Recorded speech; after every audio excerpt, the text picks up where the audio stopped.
Here's a question from our Thriving Families Facebook community from Anonymous. Any tips for budgeting for a family where the husband isn't so on board with budgeting? We have no debt other than our mortgage, but have 2 young kids to save for college. I would love to pay off the house in 10 to 15 years. We owe $470,000 on it. We keep some money separate, but have a joint account as well. I think we could make a good dent if we combined all money, but my husband isn't really on board with that. Grr. She actually typed in G-R-R-R, grr. So I feel the grr, Anonymous. And thank you very much for connecting in our Thriving Families Facebook community. If you have a question like Anonymous, you can join our free Thriving Families Facebook community at marriagekidsandmoney.com/community, or you can leave me a voicemail at marriagekidsandmoney.com/voicemail.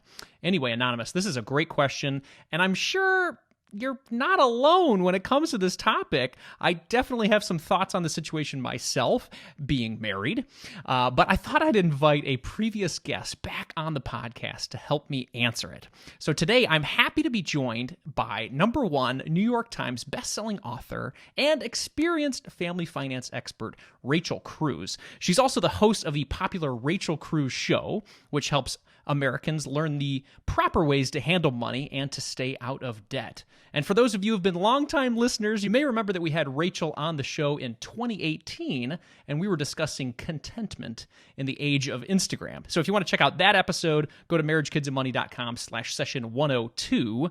Anyway, I am so glad to have Rachel back on the show. Welcome to the show, Rachel. Yeah, thanks, Andy. Thanks for having me. It's great to see you and great to tackle this question for Anonymous together. So why don't we jump right into it? How can she hit these important family goals that she has if her husband doesn't want to combine all the accounts? Yeah, well, this is a big problem. I mean, it's really hard to win financially in the long term when you're running on separate pages, right? You're running on 2 separate tracks. And so many people do this. They have different accounts.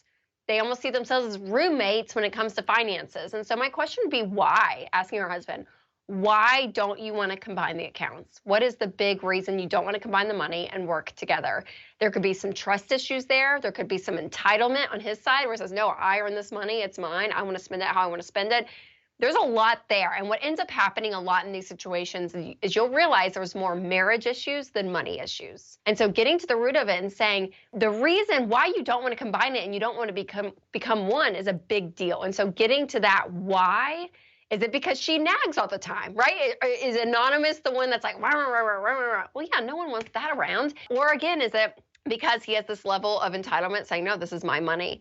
And so when you live in that space, even with just the money picture, you're seeing 2 different tracks being played out. And that's very dangerous over the long course of a marriage. You have got to see the unity and the idea that you are one. When the moment you get married, it's not that I have my stuff here and you have your stuff here. We are one. And this whole entire life, that's what marriage is. It is not being roommates. It is being one and unified. And so I would say if you guys can't get on the same page with this, you can't have this shared vision and this shared dream of where you guys want to go financially, you need to start digging into the marriage part. And I would even say bring in a counselor to that point, because money problems become one of the leading causes of divorce in America today. And so this is a big problem, like red flag, red light. You have to work on this issue and come together and agree. Yeah, I think that's a great point. Let's jump into her shoes and say, all right, I'm with you, Rachel. I'm with you, Andy.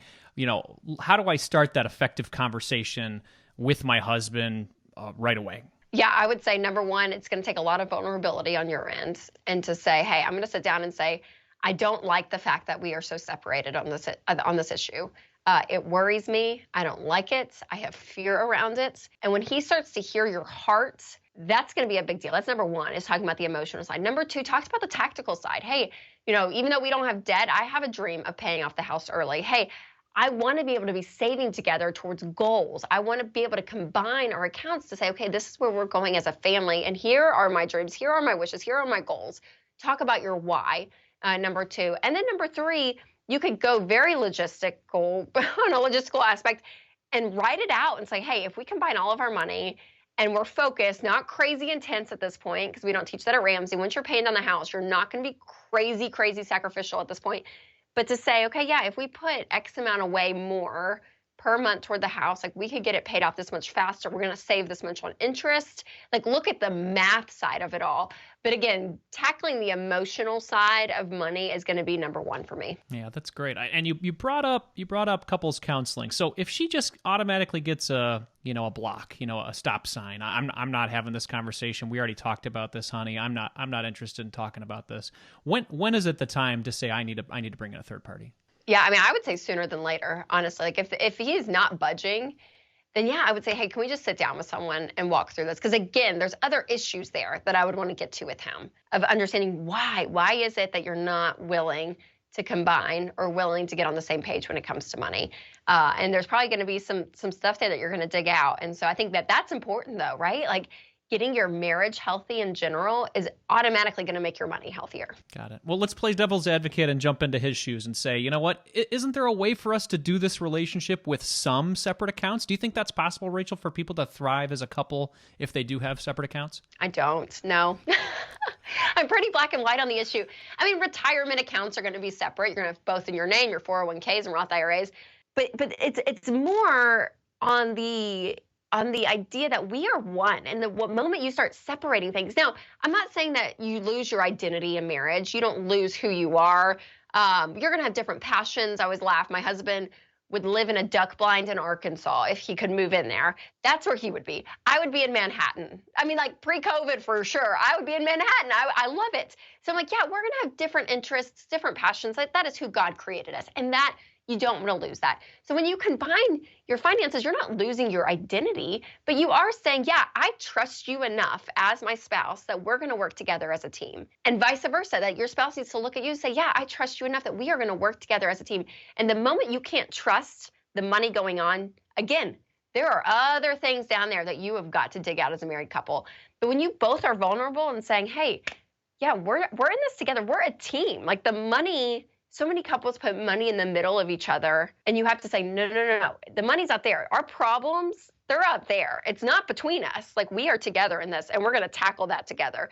And the moment you start playing, oh yeah, 2 separate accounts and all of this, it's hard to see it. It's hard to do it. Yeah, I hear you. I mean, if we're saying we are one as a couple, and these are our goals collectively as a couple, then our money should be used as a tool to help us to achieve those goals. So I hear you. I hear you, and it's how we do it in our house. But I do know there's a lot of couples out there that try it different ways, and everybody's got their own flavor of doing it, I guess. You talked about couples counseling, and I went through couples counseling with my wife a couple of years ago. It was very, very beneficial for us. We were coming to head on some financial issues together, and it was just one of those things where we just needed another third party to jump in. And a lot of good stuff came out. I mean, it was tough coming out, but a lot of good stuff came out of those conversations. And what we learned is that a lot of it has to do with how we were raised, how we were raised in our childhood. And I know that has a lot to do with your new book coming out, Know Yourself, Know Your Money. So why is that? Why does our childhood have so much to do with our money philosophies today? Well, our classroom growing up was our household. Like, that is where we learned all of our lessons, the good lessons, the bad lessons of every area of life, including your money. And so that determines so much of how you view money today. And it's interesting. I find that people either subconsciously just repeat what their parents did, the habits their parents had, the way they handled money, the way they viewed money. It just kind of became part of them, and that's what they do today without even realizing it. And then some people I see do the complete opposite. They almost have this visceral reaction to not liking the way they grew up with money. And they just repel and do the complete opposite. So it is fascinating to dissect, but it affects you so much. Again, whether you do what your parents did or you're doing the exact opposite, it has an influence, a deep influence on how you view money today. Absolutely. Well, you talked about some of these different classrooms. I thought that was kind of a unique portion of your book. Would you mind sharing some of those different classrooms, and maybe people could jump in and say, oh, that's probably the classroom I grew up in? Yes. Well, money is communicated in 2 ways. It's communicated verbally and it's communicated emotionally.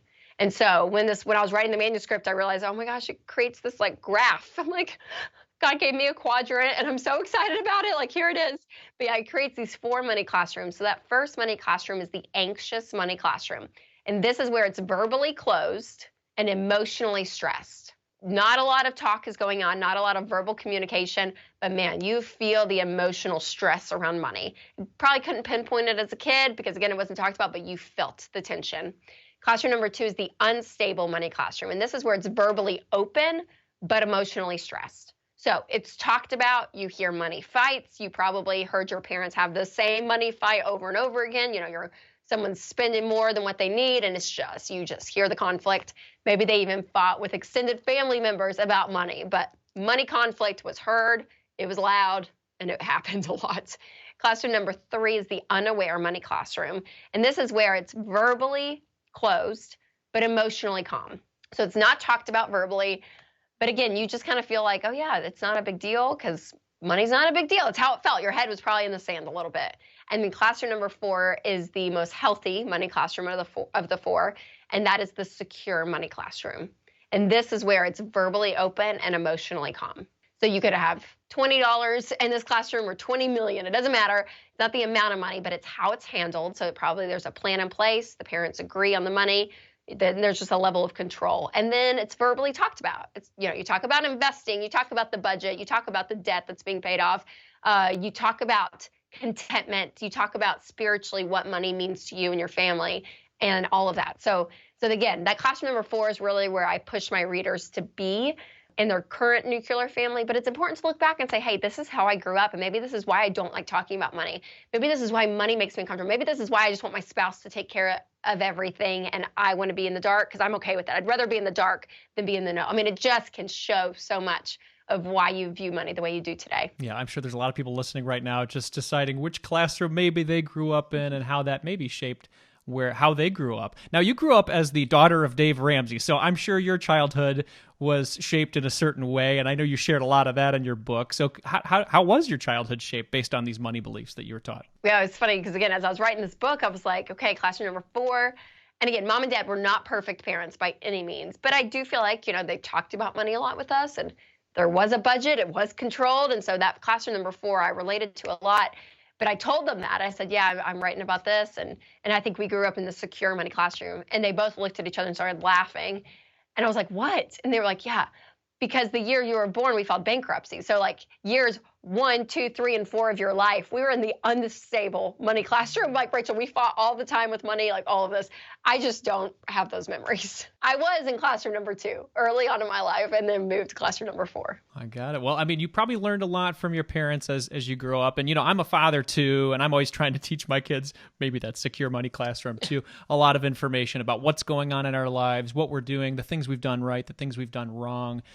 I'm also concerned to make sure that I'm allowing them to carve their own path too. I want to influence them to help them to understand, smart ways about money, but I also want them to, I guess, learn their own path too. How do we do that as parents? How do we find that balance? Sure. Well, I think that there's some really solid guided principles that you want your kids to understand about money. You don't want your kids to suffer. So yeah, I think it's important for kids to have some guided money principles that they have in their back pocket that you have taught them along the way. I think that there are some, I'm a person of faith, so these biblical principles are very important to me. So things like staying away from debt, having a budget and being in control of your money, saving up for an emergency fund, looking to the future and changing your legacy. Like, these are some guided principles that I think are very important. I pray my kids have a level of understanding because I think that helps avoid so many money mistakes and pain that they can have. But I think as kids, it's important for them to make mistakes with money under your roof. When they learn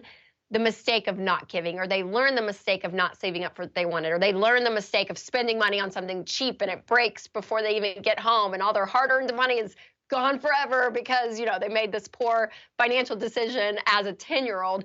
Those are good. Like, that is so healthy and so good because they're making inexpensive, small mistakes under your roof. So that way, when they're out on their own at 22, they're not making a mistake on a car lot. And so those are the things you want to put in place, are these guiding principles. But I mean, today I make different decisions with money than my sister. Like, I spend way more money than Denise because I love to spend. And Denise, I laugh all the time, but I'm like, she has money, her and her husband, they have money saved in the bank to redo a deck at their house.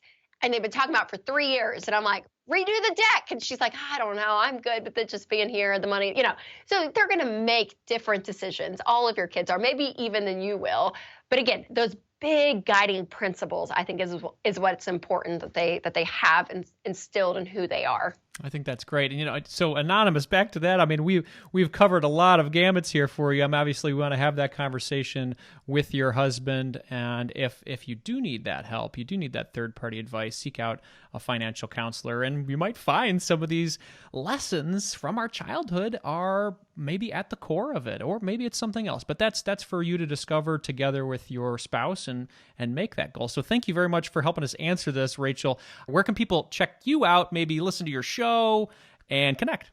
Yes, thanks, Andy. You can go to rachelcruze.com, or The Rachel Cruze Show is on YouTube, Facebook, and podcasts, and I'm all over social media, so you can find me there. Lots of money content coming out of those accounts. Excellent. Well, if you guys like this show, Rachel is all about family, financial and independence and freedom, and she's a mom herself. She's working hard to help her family have a great life and to help a bunch of families out there do the same. So, Rachel, thank you so much for your time today. I really appreciate it.